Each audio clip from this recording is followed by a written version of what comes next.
debat ini tidak kurang ya memberikan insentif terhadap meyakinkan publik terhadap paslon ini layak dipilih. Atau yang kedua, debat ini justru menampilkan paslon-paslon ini tidak layak dipilih. Itu harus ada keberanian. Jangan kemudian ajang debat ini hanya kemudian kita punya persepsi bahwa ini hanya rutinitas, hanya bagian satu rangkaian kegiatan kampanye yang harus dilalui saja. Tidak, seharusnya tidak seperti itu. Justru di sini ada dua tadi efeknya. Debat itu bisa meningkatkan ya partisipasi politik, ya keterpilihan paslon itu, tapi di saat yang sama ketika dia memanfaatkan seperti itu, boleh jadi juga dia akan mendegradasi. Oh ternyata itu ndak layak. Jagoku misalnya, jagone kae, jagone iki.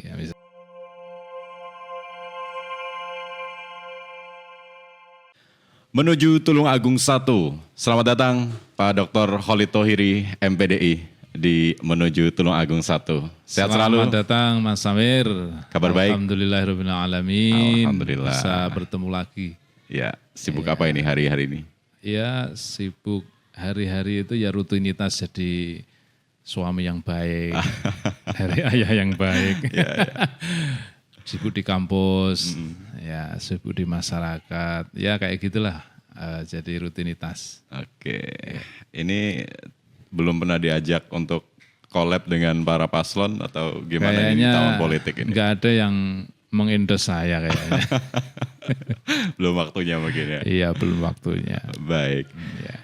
Hari ini kita berbicara masih soal perpolitikan menuju Tulung Agung 1. Beberapa hari lagi kita akan sama-sama mencoblos ya di tanggal 27 November 2024. Dan saat ini juga masih dalam masa kampanye ya yang beberapa hari lagi juga sudah berakhir. Nah kita akan ulas ini serta juga nanti di Jumat ya hari di tanggal sekitar 22 ataupun ya hari Jumat nanti kita akan simak juga debat terakhir yang akan digelar oleh KPU menghadirkan 4 paslon. Nah Pak Khalid, ini di masa kampanye pilkada di Tulung Agung menurut Anda sejauh mana situasinya? Saya kira apa yang sudah dilakukan oleh paslon sampai detik ini ya ada beberapa poin ya yang mungkin harus dicatat bagi tim sukses ya paslon, semua paslon bahwa pentingnya menyampaikan pesan ya paslon masing-masing itu kepada calon pemilih dengan tepat ya dengan basis harapan yang itu realistis sehingga kemudian paslon itu dipercaya dan layak untuk dipilih oleh masyarakat Tulungagung. Ini yang menjadi agenda utama yang saya kira belum begitu nampak kuat ya dari masing-masing paslon itu untuk menyampaikan gagasan-gagasan program kerja dalam konteks mengatasi problem yang ada di Tulungagung gitu Mas Amir. Tapi dalam analisa Anda sebenarnya apa sih yang membuat ya tadi situasi adem ayem, tidak ada seperti semarak begitu ya. Masyarakat pun antusias untuk menantikan program-program dari para paslon ini. Iya, salah satunya mungkin ya ini jadi fenomena umum ya bahwa keikutsertaan atau partisipasi publik terhadap debat itu memang tidak menjadi masif ya. Tidak menjadi masif karena di masyarakat itu ya punya asumsi debat sebaik apapun itu sudah pernah dilakukan sebelumnya. Tapi nyatanya ya itu kadang masyarakat seperti itu ada yang punya asumsi seperti itu. Tapi sebenarnya itu menunjukkan bahwa apa yang sudah dilakukan dalam contoh misalnya di dalam debat kemarin itu belum bisa meyakinkan publik ya untuk memastikan bahwa siapa paslon yang mungkin layak ya untuk dipilih kecuali kalau masing-masing paslon itu memiliki fanatisme politik tertentu yang berdasarkan mungkin kedekatan emosional, background organisasi sosial atau background jejaring sosial politik itu kecuali. Kalau yang ini yang saya maksud adalah terutama adalah bagaimana kemudian debat kemarin itu mampu memastikan atau mampu kemudian menghadirkan satu engagement ya politik ya terhadap keterpilihan masing-masing paslon itu belum nampak kuat. Gitu.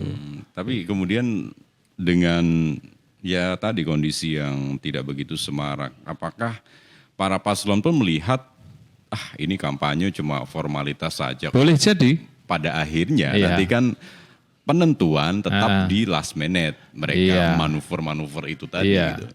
Boleh jadi begitu. Boleh jadi paslon hanya mungkin kita tidak tahu secara faktual apa yang terjadi di lapangan, tetapi ada gelagat bahwa debat yang kemarin memang tidak panas ya.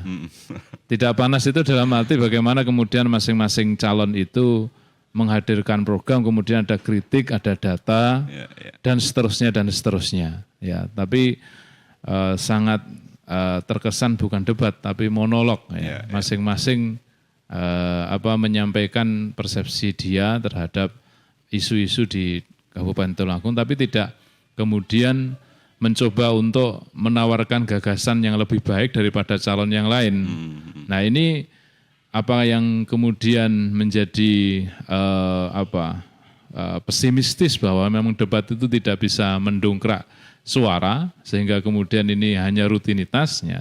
Kita berharap tidak. Ada debat selanjutnya kedua ini kita berharap lebih muncul gagasan-gagasan yang sifatnya dialektis ya. Ada tesis, ada antitesis dari masing-masing paslon.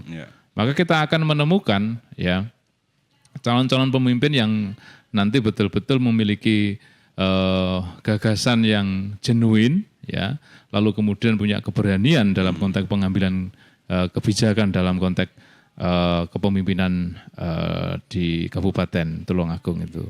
Baik, seruput dulu Pak. Iya, kopinya enak. Mantap sekali ini. Buat melancarkan ya. Melancarkan apa Pak? Melancarkan ide-ide kayaknya. Baik, berikutnya sebenarnya ini tanggung jawab siapa Pak Khalid ketika prepare ataupun juga menyiapkan materi debat pada saat perform para paslon ini, apakah paslon juga sebenarnya punya tanggung jawab dalam diri mereka untuk tampil sebaik mungkin gitu, atau mereka juga pasrah gitu, udah ini biar urusan tim saja ini yang menyiapkan, nanti saya tinggal tampil aja begitu. Ya, saya kira tanggung jawab karena ini sudah menjadi satu keputusan politik dalam proses rekrutmen kepemimpinan publik di pilkada ini ya, ini tanggung jawab bersama. Tapi yang jelas bersama itu dalam konteks yang lebih spesifik ya tentunya masing-masing tim. Ya. Tim paslon itu sendiri saya kira harus menyiapkan ya hal-hal yang penting, isu-isu penting yang itu memang dibutuhkan oleh masyarakat Tulungagung di satu sisi. Di sisi lain bahwa nantinya kita berharap bahwa ada dinamika debat ya. Jadi namanya aja sudah debat. Ya, debat itu kan berarti kan ada dialektika, ada tesa, ada antitesa, dan seterusnya. Bahwa itu tujuannya apa sih? Tujuannya bahwa selain menghadirkan satu branding ya, masing-masing paslon itu sebagai calon pemimpin yang siap dengan gagasannya. Yang kedua adalah bahwa masa pemilih kita ini yang masa mengambang kita itu cukup besar. Sehingga momentum debat itu sebenarnya ingin memberikan kepastian ya para pemilih-pemilih ya masa mengambang termasuk anak-anak muda kita itu agar supaya memang betul-betul ada keberpihakan tertentu ya sehingga kemudian partisipasi politik dalam pilkada ini sangat maksimal. Ini kita upayakan kita dorong masing-masing paslon dan timnya itu betul-betul menghadirkan satu gagasan yang yang tidak hanya itu, yang bersifat mungkin loyo, harus kemudian flat aja gitu boleh progresif, bahkan ofensif, tidak apa-apa, asalkan kita pahami bahwa etika debat di dalam konteks debat pilkada kan kita sudah pahami itu ya, tidak boleh menyerang person dan seterusnya yang membuat hate speech dan seterusnya itu kan kita sudah pahami bersama. Saya kira paslon juga memahami bersama. Tetapi substansi gagasan itu seharusnya kemudian menjadi isu yang menjadi perdebatan di dalam konteks perang gagasan ya untuk memajukan Kabupaten Tulungagung. Itu Mas Amir. Kemudian kalau Anda mungkin sudah baca sekilas Pak visi misinya. Ya sekilas pada waktu debat itu. Ya. Tapi menurut Anda isi dari visi misi mereka tuh sebenarnya realistis tidak untuk? Ada yang beririsan satu sama lain ya. Beririsan maksudnya ada hal yang kesamaan. Cuman begini, kayak nampaknya visi misi dan program kerja itu kebanyakan tidak semuanya berbasis pendekatan data ya, data problem yang ada di masyarakat Tulungagung. Nah itu kita berharap bahwa ada genuinitas, ada distingsi ya. Masing-masing paslon itu melihat problem. Contoh misalnya problem kesehatan misalnya. Hari ini di antaranya misalnya berkaitan dengan akses pelayanan kesehatan ya, yang kemarin disampaikan oleh beberapa paslon itu. Di antaranya ada persoalan akses gratis, kemudian ada stunting, ya. Tapi bagaimana berkaitan dengan isu-isu infrastruktur kesehatannya, kan gitu. Kemudian hal-hal yang lain berkaitan dengan misalnya, teknis pelayanan. Nah, kemudian kalau urusan stunting misalnya, stunting ini kenapa kemudian masih banyak di Tulungagung misalnya begitu. Problemnya apa? Ini tidak dipetakan. Ternyata misalnya ada problem berkaitan dengan kesadaran orang tua di dalam konteks pendidikan ya, dan dalam konteks kesadarannya untuk mempersiapkan anak didiknya agar supaya tidak stunting. Bukan persoalan ekonomi lagi, tapi persoalan kesadaran orang tua. Nah, isu-isu ini kayaknya tidak sampai di situ gitu. Ya, padahal kalau kita petakan kan banyak problem. Dan kemudian pendidikan itu kan data pendidikan kita yang belum sampai ke sekolah dasar menengah itu kan masih ada. Ini problemnya apa kan? Boleh jadi bukan problem, tidak hanya problem ekonomi. Ekonomi saja. Iya. Tapi adalah problem-problem yang lain yang mengitari mungkin dalam konteks keluarga dan seterusnya. Itu penting ya untuk kemudian menganalisis. Jadi satu program itu mampu memberikan dampak kepada perbaikan layanan dasar masyarakat, terutama pendidikan, kesehatan, ya itu. Kemudian lagi dalam isu pertanian misalnya, isu pertanian ada irisan-irisan yang sama, misalnya terkait pupuk. Pengadaan pupuk. Ya, pupuk. Tapi problemnya apa? Nah, gratis, iya memang ada gratis, itu kan ada memang.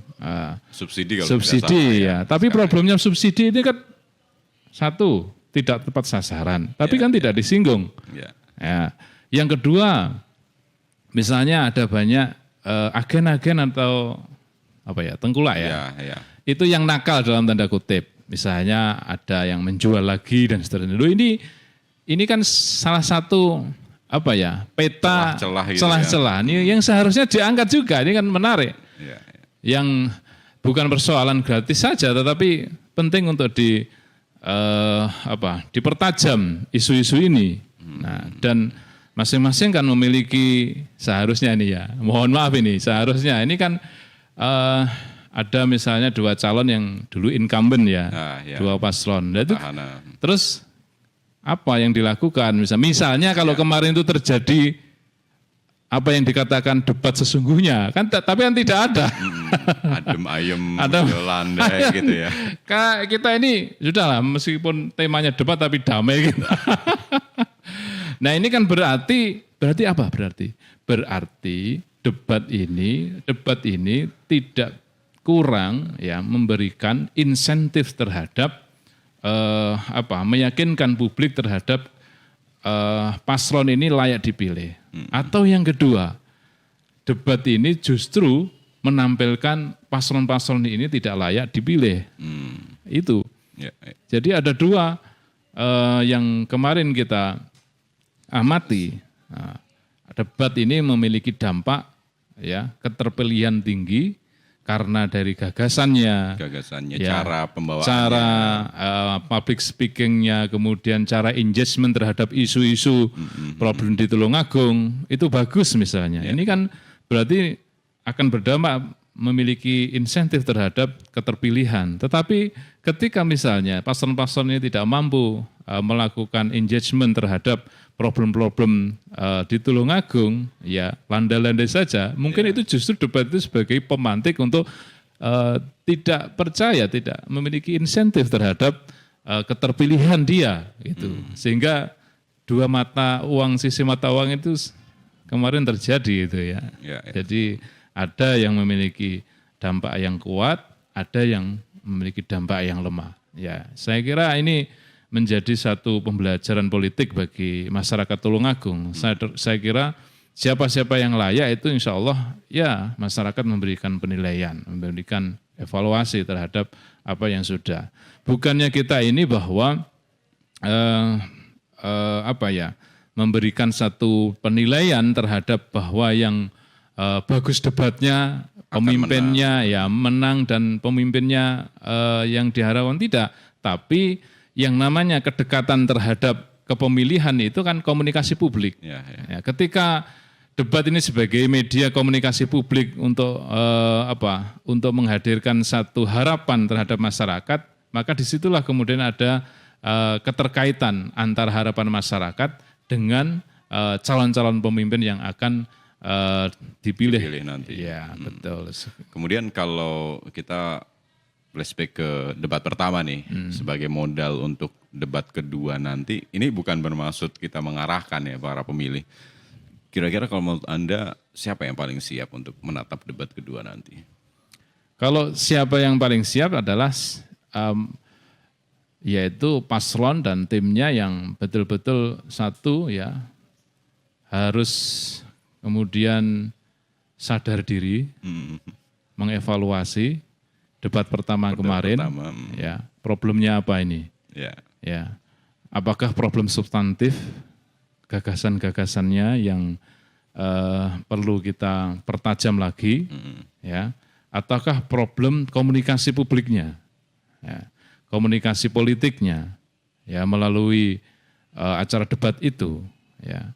Kalau problem substantif, ya berarti debat yang kedua ini ada ruang untuk paslon dan tim mempersiapkan betul isu-isu apa yang berkaitan dengan debat yang kedua besok yang krusial yang harus dijadikan satu isu menjadi headline-nya gitulah. Itu harus dimunculkan. Ya, yang kedua adalah berkaitan dengan komunikasi politik dan komunikasi pada debat ini. Ini penting untuk bagaimana kita ini dalam konteks debat ini harus memiliki keyakinan bahwa saya yang paling siap. Ya. Saya yang paling baik. Itu harus, mental itu harus dipunyai. Gitu ya. Iya, harus dipunyai setiap paslon. Harus mampu, saya yang terbaik, saya yang siap, dan saya yang mampu menghadirkan yang terbaik bagi masyarakat itu harus. Ya. Bukan apa-apa, bukan artinya ini sombong, tidak. Bahwa mandat kepemimpinan ini akan diserahkan kepada Anda nih sebagai kandidat. Ya. Maka harus begitu. Itu. Kalau perlu gagasan-gagasan di antara paslon ini kita sampaikan kepada masing-masing paslon, jangan ragu-ragu untuk misalnya mengkritik dan seterusnya. Oleh karena itu persoalan komunikasi di dalam konteks perdebatan itu saya kira tidak gampang ketika paslon itu tidak mempersiapkan diri. Dalam konteks apa? Satu, wawasan, informasi, data, ya kan? Yang keempat adalah kecanggihan atau ketepatan komunikasi publik. Nah, ini saya kira disitulah membutuhkan otentisitas kemampuan dari paslon. Tidak sekedar membaca. Iya. Ya. Jadi Itu gunanya problemnya. debat itu sejauh mana paslon ini mampu di dalam konteks tadi ya mematahkan argumentasi, gagasan dari pihak paslon yang lain dengan cara-cara komunikasi yang efektif. Ya, tentunya efektif. Ini yang penting itu. Sehingga kemudian nanti debat itu memberikan insentif. Diharapkan memberikan insentif bagi calon-calon pemilih yang hari ini masih bingung. Mereka abu-abu ya mau Iya. kemana gitu. Dan ini juga bagian dari pendidikan politik kita ya, agar supaya gini, apapun siapapun yang mencoba untuk melakukan pendekatan-pendekatan, contoh misalnya dengan keyakinan tinggi misalnya money politik dan seterusnya itu agar bisa diimbangi dengan hal-hal yang positif, hal-hal yang bisa memberikan kesadaran politik masyarakat yang tinggi, ya, tetapi berbasis kepada kualitas, ya, paslon yang memang betul-betul layak untuk dipilih. Itu saya kira, Mas. Kalau ya kita sebenarnya nggak berharap ada drama seperti tetangga kita itu Ya. sampai akhirnya debat Ya. diadakan gitu. Nah kalau idealnya nih, kalau idealnya dalam kacamata Pak Khalid, debat yang baik, debat yang ideal itu yang bagaimana? Apakah ya yang dia udah nggak apa-apa bawa contekan, bawa catatan, yang penting dia cara penyampaiannya bagus, atau ya sudah tanpa contekan saja, tanpa catatan satupun gitu. Begini ya, contekan saya kira itu dalam konteks tertentu tidak ada masalah ya. Artinya misalnya penyampaian visi misi program ya. Karena banyak ya. Ya itu mungkin contek tidak masalah. Tapi ada yang nggak bisa dicontek, Mas. Jadi ketika proses bagaimana menanyakan dan menjawab, ini kan nggak bisa. Nggak ada catatannya ya. Nggak bisa, catatannya nggak ada. Kalaupun Anda itu akan googling pada waktu itu akan berdampak ada dua kemungkinan ya. Kemungkinan tepat, kemungkinan tidak tepat. Ya, ya. Dan ketika di situ ada proses pemikiran secara cepat, di situ akan ditentukan ini calon pemimpin yang memiliki kecakapan, gagasan di dalam, wawasannya seperti apa, dan dalam konteks mengambil keputusan di publik nanti akan teruji di situ, ya kan? Bahasanya ingin kok blangkemen apa ora, kan gitu. Itu tidak bisa ditentukan oleh catatan, ya. Makanya kalau mohon maaf ini yang tetangga sebelah ya, saya kira perdebatannya kan itu tidak substantif juga. Kita nggak pengen rusuh gara-gara yang tidak substantif, tapi juga kita nggak pengen adem ayem tapi tidak menghasilkan ya situasi yang sangat dialektis, mencerdaskan, kemudian memberikan informasi kepada calon pemilih kita. Itu juga jadi dua ekstremitas yang tidak ideal itu. Yang satu adem ayem, adem ayem tapi tidak. Adem ayem ya. Iya, itu juga kurang baik juga. Tapi yang satu juga ekstremitas yang satu kemudian rame tapi ramenya tidak begitu substantif, bukan persoalan isu-isu yang kan itu.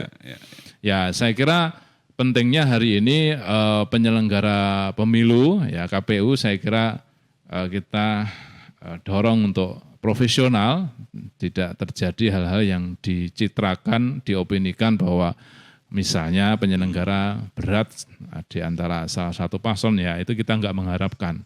Jadi kita berharap bahwa kualitas debat yang kedua ini sampai kepada hal-hal yang memang betul-betul menjadi problem kita, dan ketika paslon nanti merespon dengan gagasan-gagasan yang cemerlang, sekaligus juga bagaimana dialektika itu terjadi dalam konteks debat itu terjadi. Karena temanya debat ya. bukan monolog, bukan pengausan. Bukan lomba pidato ya.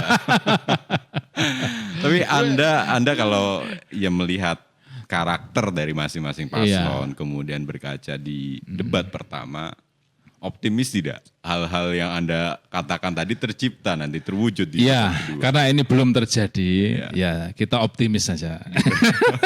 Tapi kan analisanya bisa ditakar kan. Nah, makanya itu kalau ini belum terjadi yang kedua ini, kita optimis dengan syarat tadi. Harus ya paslon dan tim harus mengevaluasi debat pertama dengan catatan seperti itu tadi.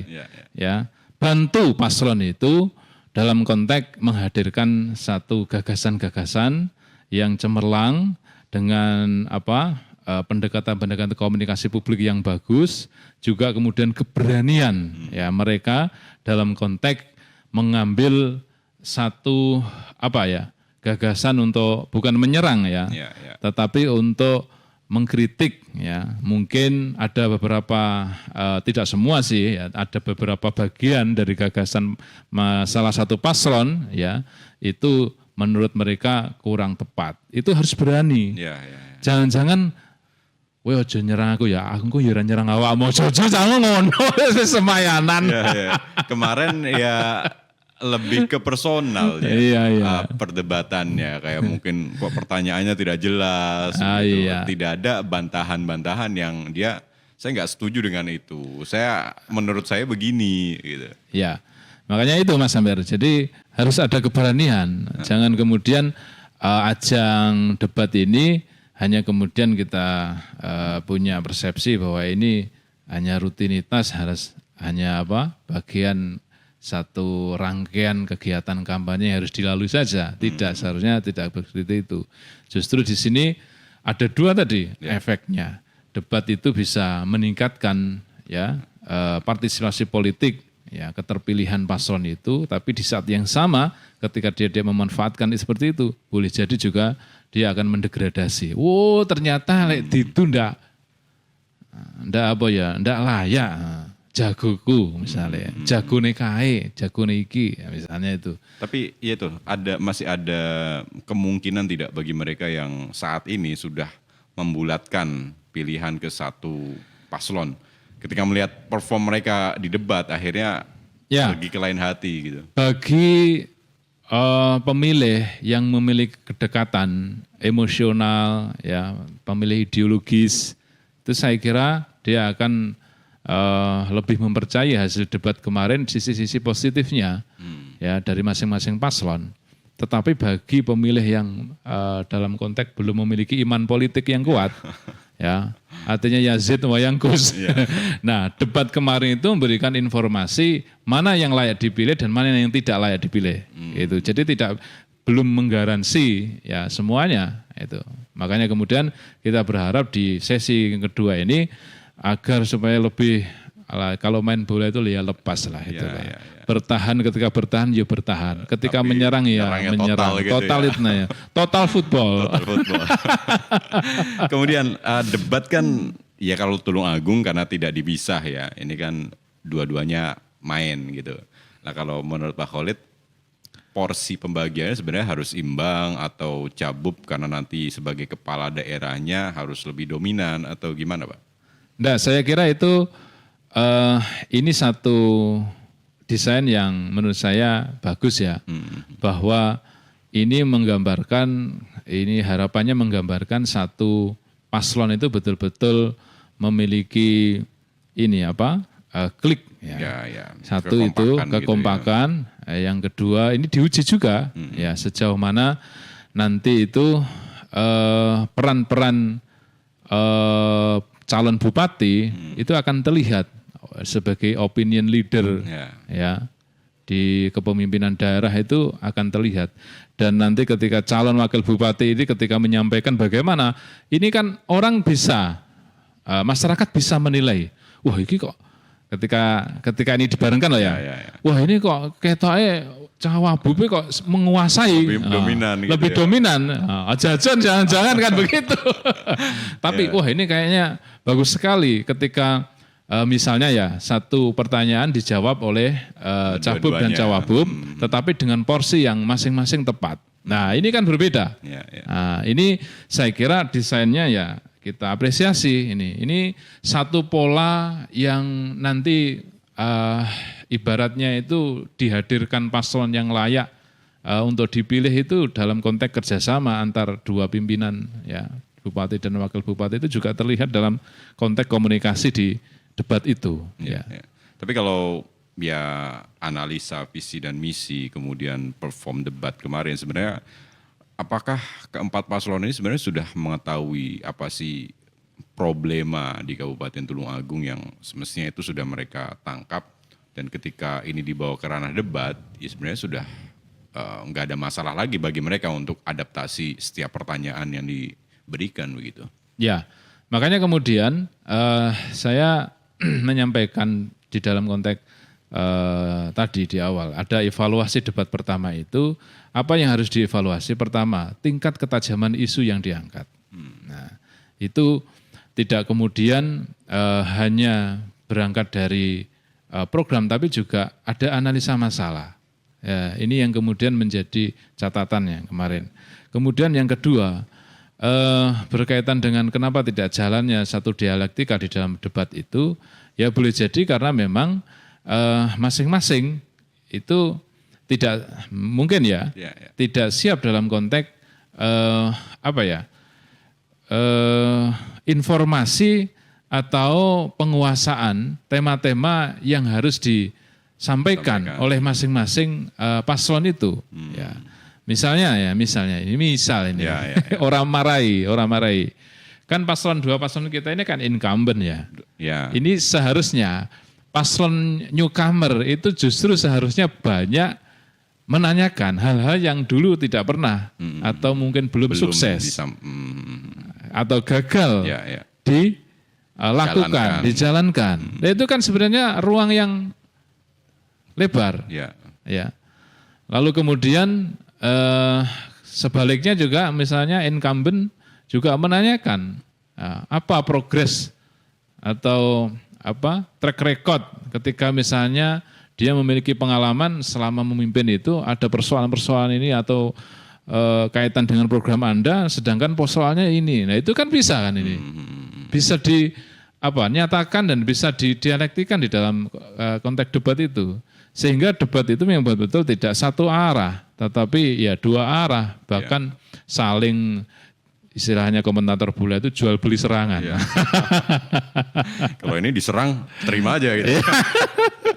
Jual beli serangan dalam konteks positif. Saya kira. Ya positif. Ini kan mencerdaskan sensitivitas dan kepedulian politik masyarakat kita. Dan itu fungsi dari calon pemimpin kita, yaitu memberdayakan, mencerdaskan. Saya kira itu, Mas Amir. Artinya kalau sudah memberanikan diri untuk maju di pilkada ya harus berani juga dong untuk menyampaikan gagasan yang genuine dan juga yang jelas Tidak kemudian ini berbelit-belit gitu. Visi-misinya terlalu tinggi, ini kok nggak realistis untuk dijalankan begitu. Betul. Makanya itu timnya harus kemudian solid, kemudian juga sumber-sumber informasi berkaitan dengan peta masalah dan peta potensi di Tulungagung itu harus benar-benar khatam lah. Khatam harus tuntas. Baik. Kita di sesi penghujung, Pak Khalid. Silakan apa closing statement Anda, quotes Anda nih untuk menuju debat kedua nanti, terutama bagi para paslon nih. Pertama bahwa manfaatkan momen debat ini untuk meyakinkan calon pemilih kita agar dengan debat ini bahwa saya lebih layak daripada paslon yang lain untuk dipilih menjadi calon Bupati dan Wakil Bupati Kabupaten Tulungagung. Saya kira itu Mas Amir. Baik, terima kasih Pak Khalid atas terima kasih Mas Amir, silaturahim kita ini. Semoga barokah. Amin. Dan juga jangan lupa nanti di tanggal 27 Kaum Perkasa, silakan manfaatkan kesempatan Anda untuk memilih pemimpin daerah Kabupaten Tulungagung dan juga simak nanti bagaimana performa dari para calon Bupati dan Wakil Bupati di debat yang kedua. Demikian menuju Tulungagung 1 hari ini dan kita akan jumpa di kesempatan yang lain. Sampai jumpa.